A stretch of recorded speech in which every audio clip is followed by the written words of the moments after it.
Fifth, বলুন আপনার মেয়ের কি খোয়া গেছে?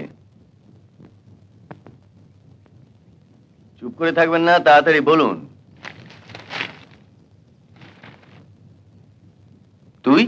এত বেলা হয়ে গেল, তুমি স্নান খাওয়া করে অফিসে না গিয়ে এখানে বসে পাগলের মতো ফিফ ফিফ করে চেঁচাচ্ছ কেন?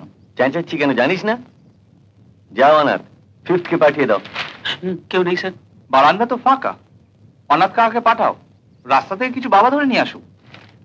কেন, আর বাবা নেই? অনাথ কাকাকে জিজ্ঞাসা করো না। কি হে অনাথ, তুমি যে বললে কলকাতার সব মেয়েদের বাবারা আজ আমাদের বাড়িতে এসেছে?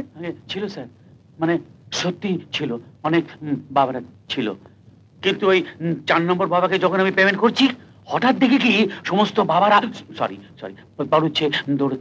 দৌড়চ্ছে। তারপরে অত বড় কি হলো, থামলে কেন? এত বড় কি? না বড়ই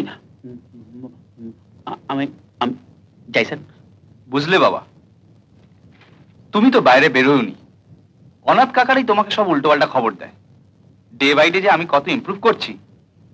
কাল এসেছিল 32টা বাবা, আজকে মাত্র 4টে বাবা, 4থেই শেষ, 5th নেই।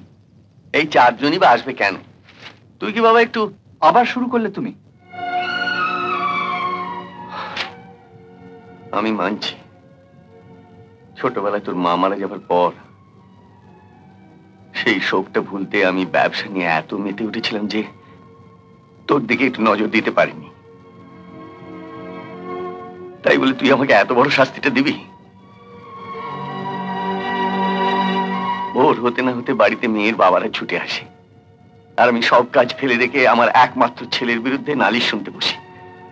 রোজ রোজ এই এক জিনিস ভালো লাগে বল? আমার এত বড় ব্যবসা তোকেই তো দেখতে হবে বাবা। এখন থেকে যদি তুই... তোমাকে তো কতবার বলেছি ওইসব ব্যবসা ট্যাবসা আমার ভালো লাগে না। তাহলে একটা ভালো মেয়ে দেখে বিয়ে করে নে। স্যার আমি তো ওকে মানে কম করে 1000 যুবতী মানে কুমারী মেয়ের ছবি দেখিয়েছি। ওসব চেহারা যা, কারো চোখ ভালো তো নাক খেদা, কারো নাক ভালো তো চোখ তেরা। তুই নিজেই না হয় পছন্দ করে বিয়ে কর, আমি কথা দিচ্ছি তুই যাকে পছন্দ করবি আমি তাকে না দেখেই তোর সঙ্গে বিয়ে দেব। পছন্দ যে করব তেমন মেয়ে তো একটাও চোখে পড়ছে না। কাকিমা, কি হলো?